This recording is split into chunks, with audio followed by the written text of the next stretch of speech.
Mis padres dijeron que no les gustaba mi novia, así que no irían a nuestra boda. Una semana después, fueron a la de mi hermano. Lo que no esperaban era quien ofició la ceremonia.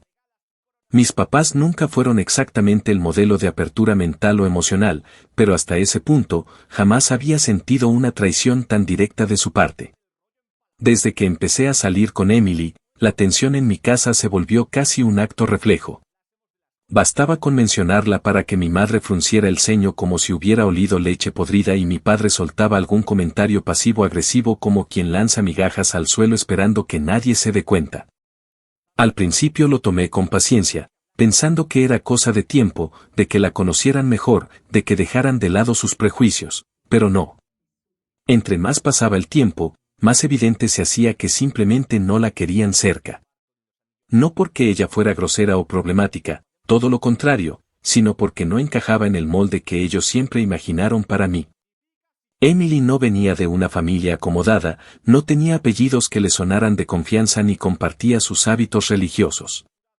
A mi mamá le parecía muy bohemia y a mi papá le molestaba que fuera tan directa.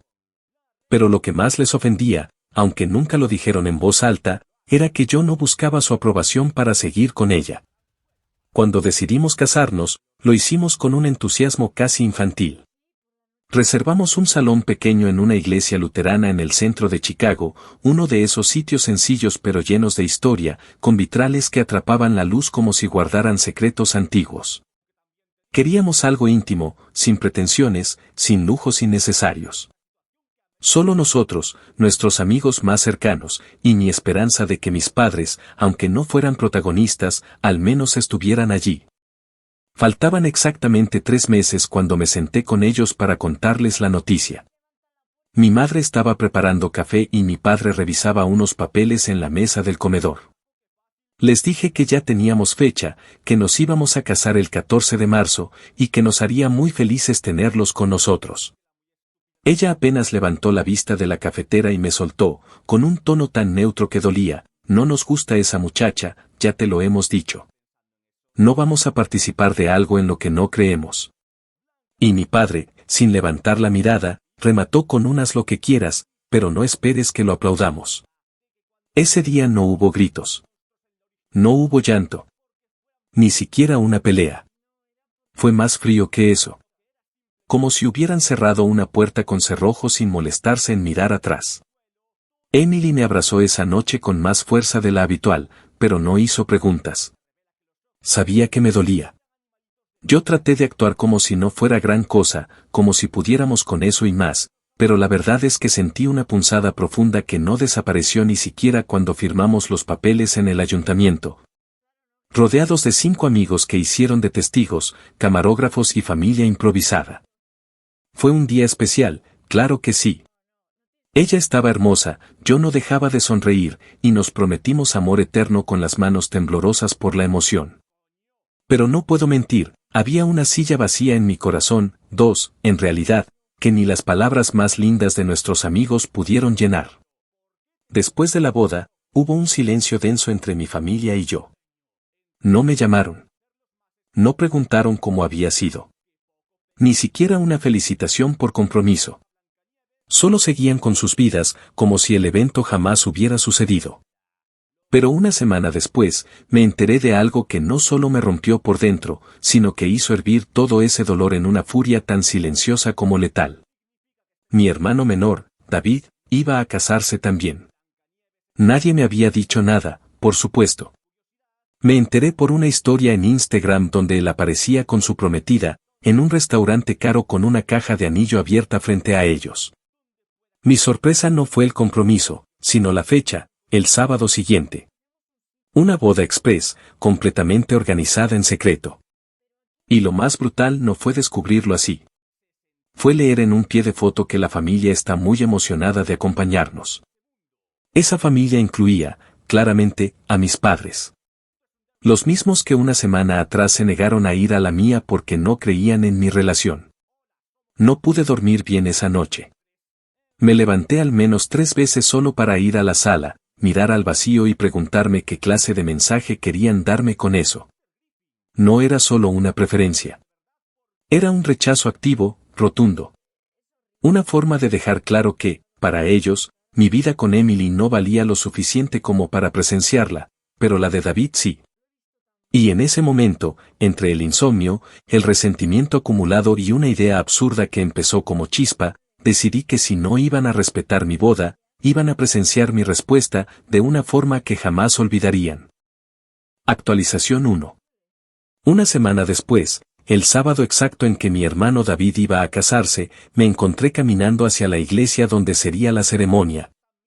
Con las manos en los bolsillos y el corazón dividido entre el impulso de entrar como un huracán y la necesidad de mantener la compostura. La invitación nunca llegó, claro. No fui considerado parte de esa celebración, pero eso no significaba que no supiera dónde ni cuándo. Mi prima Lucy, con quien aún mantenía una relación cercana, me había avisado del lugar y la hora como quien lanza una advertencia disfrazada de preocupación. Me dijo que mis padres estaban felices, que mi mamá incluso ayudó a escoger el vestido de la novia y que mi papá pagó parte del catering. Escuchar eso fue como recibir una bofetada con la mano que debería haberte acariciado. Pero lo peor fue imaginarme sus caras sonrientes, sus palabras llenas de cariño y sus bendiciones compartidas, justo una semana después de negármelas a mí. No porque no quisieran asistir a una boda, sino porque no querían asistir a la mía. Me paré frente a la iglesia desde el otro lado de la calle. Observé cómo los invitados comenzaban a llegar, arreglados, sonrientes, cargando regalos y flores. Reconocí a muchos, primos, tíos, compañeros de trabajo de mi hermano. Vi incluso a mis abuelos paternos, que apenas caminan, haciendo un esfuerzo por estar presentes. Y entre todos ellos, como era de esperarse, vi a mis padres. Mi madre llevaba un vestido azul marino, discreto pero elegante, con un collar de perlas que reservaba para las ocasiones especiales. Mi padre vestía su típico traje gris oscuro, con el pañuelo blanco cuidadosamente doblado en el bolsillo como si fuera un senador. Caminaban erguidos, saludaban con seguridad, como si no tuvieran nada que ocultar, como si el sábado anterior no hubieran escogido conscientemente no estar en la boda de su hijo mayor. Los vi reírse con el padre del novio, mi tío Charles, mientras mi madre presumía el ramo de la novia que ella misma había ayudado a diseñar. No tenía dudas, esa boda sí contaba con su aprobación, con su entusiasmo, con su bendición. El contraste era tan descarado que por un momento no supe si debía reírme, llorar o simplemente gritar. Pero no hice ninguna de las tres. Me fui de allí sin ser visto, pero no sin dejar rastro. Porque lo que mis padres y mi hermano no sabían era que yo había estado preparando algo desde el día en que me dijeron que no asistirían a mi boda. Y esa broma absurda que surgió de mi insomnio ahora se había convertido en un plan detallado, meticuloso, y más importante aún, perfectamente legal. Lo primero que hice, apenas recibí su rechazo, fue investigar si en Illinois uno podía oficiar bodas con una licencia civil. Resultó que sí. Bastaba con realizar un registro en línea, asistir a una breve capacitación digital, y pagar una pequeña tarifa estatal. El trámite completo me costó menos de lo que había pagado por el pastel de nuestra ceremonia. Una semana después, ya era oficialmente un Minister of Marriage autorizado por el Estado para celebrar uniones legales. Mandé a hacer una toga sencilla pero impecable, negra, con cuello blanco, y solicité una copia impresa del certificado con mi nombre. Nadie en mi familia sabía esto. Ni siquiera Emily. Preferí no decirle nada, por si al final decidía dejarlo todo en una simple fantasía de venganza no consumada. Pero no fue así. En los días previos a la boda de David, hablé con su prometida en secreto. No teníamos una relación cercana, pero nunca habíamos tenido roces. La llamé un martes por la tarde y le pedí que me escuchara con mente abierta. Le expliqué lo sucedido en mi boda, sin dramatismos pero sin omitir verdades, y luego le hice una propuesta, que me dejara oficiar su ceremonia. Al principio se mostró sorprendida, luego dudó, y finalmente accedió. Me dijo que le parecía una forma de mostrar que la familia podía empezar a sanar. Yo sabía que no lo hacía por mí, sino por David, porque ella lo amaba y quería que tuviera a todos sus seres queridos presentes. Pero aceptó, y eso me bastó. El día de la boda, llegué por la puerta trasera de la iglesia. Me cambié en una pequeña oficina destinada al coro y esperé a que todo comenzara. Mientras tanto, escuchaba el murmullo de los invitados, los pasos sobre el mármol, las risas contenidas. El reloj marcaba las 5 en punto cuando la música empezó a sonar. Los novios estaban listos. Yo también. Respiré hondo, ajusté el cuello de la toga, tomé el libro de ceremonia entre las manos y me preparé para hacer mi entrada. Lo que estaba a punto de suceder no era solo un acto simbólico. Era una respuesta. Una respuesta pensada, ejecutada con elegancia y diseñada para tocar esa parte exacta del orgullo de mis padres donde más les dolía, su imagen pública, su autoridad moral. Y su creencia de que podían controlar a sus hijos con la culpa y el favoritismo. En menos de 5 minutos, todo eso empezaría a desmoronarse. Actualización 2. El salón principal de la iglesia tenía un eco particular, una resonancia que hacía que cada paso sonara más marcado, más solemne. Justo cuando los invitados ya estaban de pie y la música de fondo anunciaba la llegada de la novia, las puertas dobles se abrieron no para dejar pasar a ella, sino para dejarme entrar a mí. Me detuve un segundo en el umbral. La luz de la tarde se colaba por los vitrales, pintándome la cara con tonos dorados, verdes y rojos. Iba vestido con la toga negra y el cuello blanco que me colgaba con una dignidad tranquila. Sujetaba entre mis manos el libro de ceremonia que había preparado la noche anterior, con las hojas marcadas con cintas y notas hechas a mano. Desde mi posición, podía ver el mar de rostros girar en mi dirección, primero con confusión, luego con murmullos contenidos, y finalmente con ese silencio que no nace de la falta de palabras, sino del shock compartido. Los ojos de mi madre fueron los primeros que encontré. Ella parpadeó como si no entendiera lo que estaba viendo. Se inclinó hacia adelante, como si necesitara confirmarlo con su vista. Su expresión era una mezcla exacta de incredulidad y desconcierto. Mi padre, por su parte, no movió un solo músculo. Se quedó inmóvil, rígido, con la mandíbula apretada y la mirada clavada en el altar, como si ignorarme lo hiciera desaparecer la escena. La novia aún no había salido. David, de pie al frente, se giró hacia el pasillo con una expresión confusa, esperando al oficiante designado por la iglesia. Sin saber que la sorpresa que todos comentaban entre susurros llevaba su apellido y compartía su sangre. Seguí caminando con paso firme, cada paso retumbando contra el suelo de mármol. Crucé las filas hasta llegar al altar, donde me posicioné con serenidad y me tomé el tiempo de abrir el libro lentamente, pasando las páginas como si no tuviera prisa por empezar. Escuché a lo lejos la puerta lateral abrirse, y la novia apareció.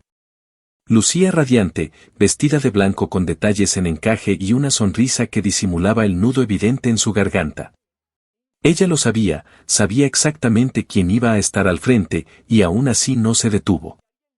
Avanzó hacia su futuro con valentía, mientras los presentes se debatían entre seguir con el acto o interrumpirlo.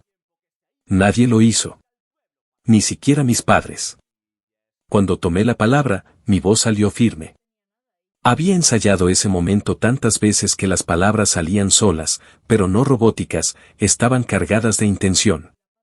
Empecé agradeciendo la presencia de todos, y dije que era un honor tener la oportunidad de oficiar un matrimonio entre dos personas que habían demostrado no solo amor, sino convicción para luchar por él. Mientras hablaba, recorrí con la mirada a los asistentes. Vi a mis primos mordiéndose los labios para no reír, a mis tías mirando de reojo a mi madre, y a mi abuelo mirando al suelo como si se preguntara en qué momento las cosas se volvieron tan distintas a las que él recordaba. No hice ninguna mención explícita de lo que había pasado una semana atrás. No necesitaba hacerlo. Mi sola presencia, con la toga negra, en el mismo altar al que mis padres no quisieron acompañarme, era una declaración más fuerte que cualquier discurso. Pero sí aproveché cada oportunidad sutil para dejar claro el mensaje. Hablé de cómo el amor verdadero se demuestra en los momentos incómodos, no solo cuando es fácil aplaudir. Hablé de que la familia, para tener valor, debe estar presente incluso cuando no entiende del todo. Y cuando me refería al compromiso que ambos asumían frente a sus seres queridos, miré directamente a mi madre y pronuncié, porque más allá de las diferencias, es en la lealtad donde se mide el respeto entre quienes dicen amarse. Fue una línea sencilla, pero le temblaron los labios. La ceremonia continuó sin interrupciones. Intercalé los votos con pasajes personales que había escrito yo mismo, pequeños fragmentos sobre el perdón, la resistencia emocional y la importancia de no dejar que otros definan tu camino. David, al darse cuenta de lo que ocurría, no hizo nada para frenarlo. Al principio parecía nervioso, pero conforme avanzaban los minutos, fue relajándose hasta el punto de sonreír cuando su esposa le tomó la mano y le susurró algo que no alcancé a escuchar. Supongo que en ese momento comprendió que no era un sabotaje, sino algo más grande. Una especie de acto de justicia emocional que no se dirigía contra él, sino contra una estructura familiar que había aprendido a elegir a quien querer y a quien marginar, según su conveniencia. Al final de la ceremonia, cuando pronuncié la fórmula final y los declaré marido y mujer, el aplauso fue tibio, no por falta de cariño hacia los novios, sino por el desconcierto que aún flotaba en el aire. Aún así, mi hermano me abrazó. Fue rápido, tenso, pero sincero. Me dijo, casi en un murmullo, que no sabía cómo me las había arreglado para hacer eso, pero que lo agradecía. Que había sido inesperado, pero perfecto. Y que esperaba que algún día pudiéramos hablar de todo sin ese peso encima. Yo le respondí que no tenía nada que explicarle a él, pero sí muchas cosas que sus padres tendrían que empezar a procesar. Me quedé unos minutos más en el altar, saludando a los familiares que se acercaron sin saber muy bien qué decir. Algunos me dieron la mano con admiración contenida, otros simplemente bajaron la mirada al pasar. Mis padres no se acercaron. Se quedaron al fondo del salón, rodeados de un silencio incómodo, como si no supieran si debían felicitar a alguien, reclamarme algo o simplemente desaparecer. No dije ni una palabra más. Cerré el libro con cuidado, lo abracé contra mi pecho y caminé de vuelta por el mismo pasillo por el que había llegado. Esta vez, los aplausos no eran para mí. Pero el respeto, ese sí. Había vuelto a mí, y nadie podía quitármelo. Actualización 3. Pasaron exactamente 23 días desde esa ceremonia antes de que alguno de mis padres hiciera el primer intento de contacto. Fue un lunes por la noche cuando mi teléfono vibró sobre la mesa de la cocina. Estaba sirviendo 2 platos de pasta para cenar con Emily, y por un momento no presté atención al nombre que aparecía en la pantalla. Cuando vi que era mi madre, dudé. No por falta de curiosidad, sino por lo que implicaba abrir esa puerta otra vez. Contesté sin decir su nombre, solo un simple sí, seco, firme, como quien no está dispuesto a fingir cortesía. Ella tardó unos segundos en hablar. Cuando por fin lo hizo, su voz sonaba distinta, menos arrogante, más frágil. Me preguntó cómo estaba, qué tal todo, como si no supiera exactamente lo que había pasado las últimas semanas. Yo respondí sin entusiasmo. Le dije que estábamos bien, que habíamos estado ocupados arreglando papeles de la casa y ajustándonos a la rutina. En ningún momento mencioné la boda de David ni mi participación en ella. Quería ver si ella tenía el valor de hacerlo. Después de un silencio incómodo, dijo que mi padre también quería saludar, pero que prefería no hablar aún. Lo dijo como quien menciona a alguien ausente en una velada familiar, pero yo entendí perfectamente, estaba molesto, avergonzado, o simplemente no sabía cómo enfrentar la humillación pública que, para él, significó que su hijo mayor oficiara una boda sin avisarle, y menos aún la de su otro hijo, en un espacio donde él esperaba mantener control total de la narrativa. Mi madre, en cambio, empezó a justificar su ausencia en nuestra boda con argumentos que se tambaleaban desde la primera palabra. Dijo que no fue fácil para ellos, que estaban confundidos, que las cosas no fueron tan personales como parecieron. Me detuve a escucharla con la atención justa, como quien repasa un discurso ya memorizado, esperando que el otro llegue a una parte nueva que valga la pena. En un momento dado, dejó escapar una frase que marcó todo el tono de esa llamada. Dijo, no esperábamos que tú hicieras algo así en la boda de tu hermano. Y ahí fue cuando entendí que no era remordimiento lo que los había empujado a buscarme. Era el golpe al orgullo. El simple hecho de que alguien en la familia, muchos, en realidad, comenzaran a comentar lo sucedido no como un escándalo, sino como un acto brillante de elegancia vengativa. Había sacudido el prestigio pulido que ellos llevaban años cuidando. Al parecer, la tía Mariela había hecho varios comentarios al respecto durante un almuerzo familiar, destacando cómo había sido una manera muy adulta de manejar una herida. Mis padres no podían soportar que esa herida fuera visible. Para ellos, todo debía suceder tras cortinas, sin exponer debilidades, sin mostrar grietas. Yo no discutí. No elevé la voz ni hice reproches. Solo respondí que cada decisión tiene su peso, y que si no quisieron estar presentes en el día más importante de mi vida, no podían esperar que mi vida siguiera girando a su alrededor. Ella intentó suavizarlo, habló de intentar vernos y de organizar algo en familia para hablar en persona. Le dije que lo pensaría, lo cual era una forma diplomática de decirle que no. Colgué sin enojo, pero con firmeza. Después de eso, guardé el teléfono y volví a mi cena con Emily, que me observaba desde el otro lado de la mesa con una sonrisa leve, como quien sabe exactamente lo que uno está sintiendo sin necesidad de explicarlo. Esa misma semana recibí un correo de uno de mis primos.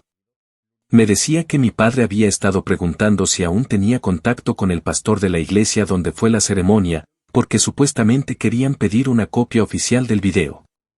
No para conservarlo como recuerdo, sino para evaluar si alguna parte de la ceremonia debía ser corregida en el archivo familiar.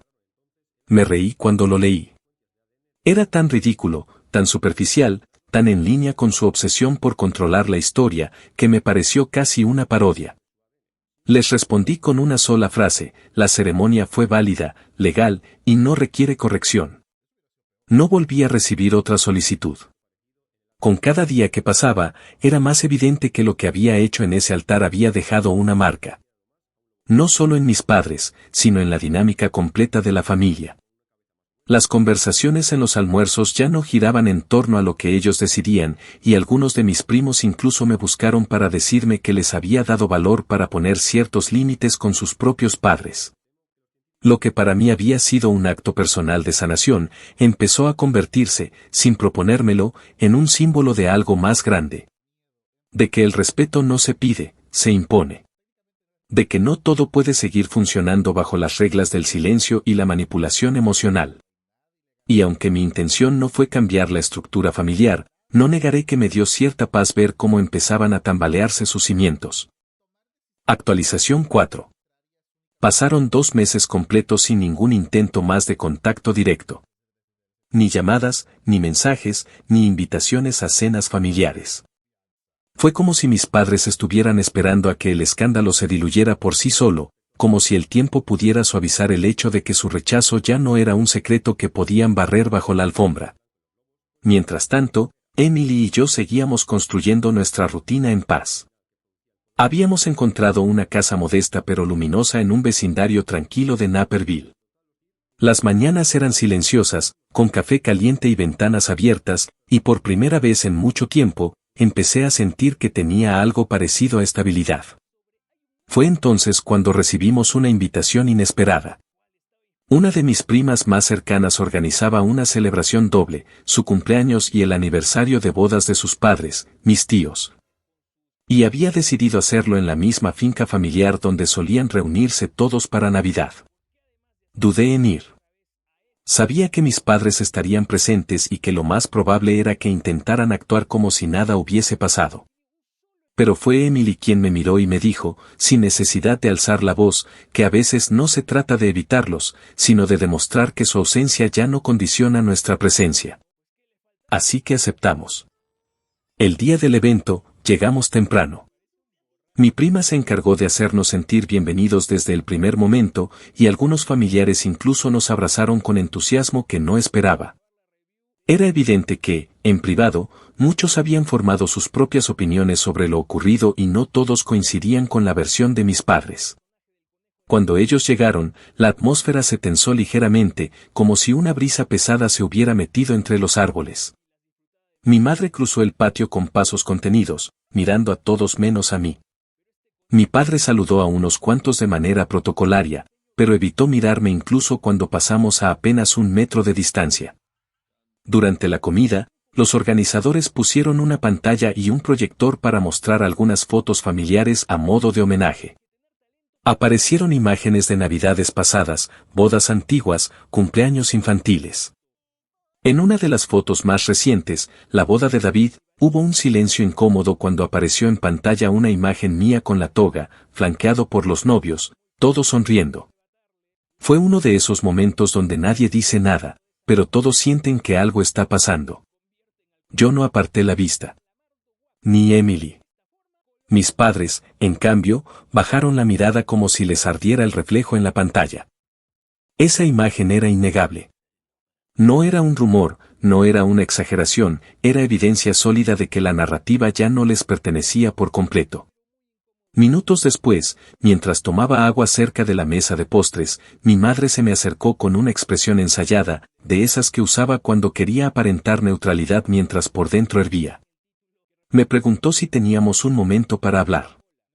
Le dije que sí, pero que sería ahí mismo, sin necesidad de buscar rincones discretos. Me dijo que había pensado mucho en lo que pasó, que no se lo imaginaban así, que les dolió que usara la boda de mi hermano para exponerlos públicamente. Yo respiré hondo y le contesté que no lo hice para exponerlos, sino para devolverles, con la misma elegancia, la forma en la que ellos decidieron invisibilizarme. Le dije que en ningún momento los insulté, que no hice ninguna mención directa, y que si aún así se sintieron atacados, quizás era porque sabían, muy en el fondo, que su decisión de no asistir a mi boda no era un acto moral, sino un castigo emocional. Ella no supo qué responder. Movía la servilleta entre los dedos como si buscara orden en algo que se le deshacía por dentro. Me pidió que intentáramos empezar de nuevo, que volviéramos a hablar como familia, que Emily y yo fuéramos a cenar un día de estos para conversar tranquilos. Yo le dije que lo pensaría, pero que ya no estaba interesado en reconstruir algo que ellos decidieron destruir por voluntad propia. Le aclaré que no había resentimiento en mis palabras, sino límites. Que uno puede perdonar y aún así no volver a confiar, y que eso también es una forma de cuidado. Ella asintió, forzada, como quien entiende una parte pero no acepta el todo. Antes de irse, me dijo que mi padre también quería hablar, pero que no lo haría hasta que yo diera el primer paso. Le respondí que eso no iba a pasar, porque esta vez no era yo quien debía hacerlo. La conversación terminó sin abrazos, sin promesas de seguir en contacto, sin nada más que el reconocimiento mutuo de que las cosas ya no volverían a ser como antes. Y aunque parte de mí sintió tristeza, otra parte, más profunda, más madura, sintió una paz que no conocía. Porque al final, no se trataba de vengarme por venganza, sino de reclamar un lugar que me habían negado. Y ese lugar, ahora, ya no lo ocupaban ellos. Actualización final.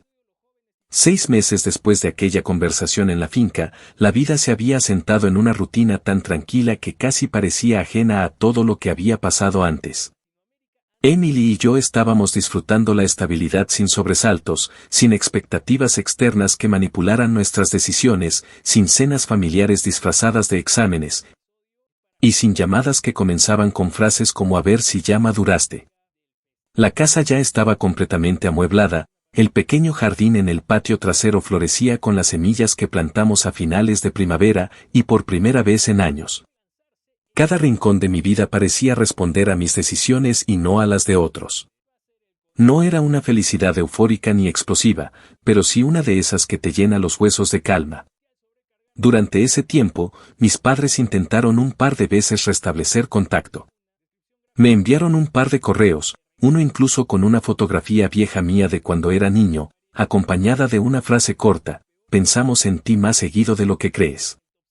No respondí. No porque me diera placer ignorarlos, sino porque por fin entendía que no necesitaba aferrarme a esos intentos de redención superficial. Mi familia ya no tenía poder sobre mí, no en la forma en la que antes lo tenía. Había dejado de buscar su aprobación el día que mi madre pronunció que no irían a mi boda, y desde entonces, todo lo que vino después no fue otra cosa que la consecuencia lógica de una decisión que ellos tomaron con plena conciencia. Una tarde de otoño, mientras organizábamos unas cajas viejas en el armario, Emily encontró la toga negra que usé ese día. La había guardado entre libros y papeles, casi como una pieza de teatro cuyo acto ya había concluido. Ella la levantó, la sacudió y me miró con una ceja arqueada, como diciendo esto aún no necesitas. Le respondí que no, pero que tampoco pensaba deshacerme de ella. Esa toga era más que una prenda. Era el símbolo de una frontera que había cruzado. Un recordatorio de que había tomado control de mi historia en el mismo lugar donde me intentaron borrar. Ella entendió sin que tuviera que explicarle más.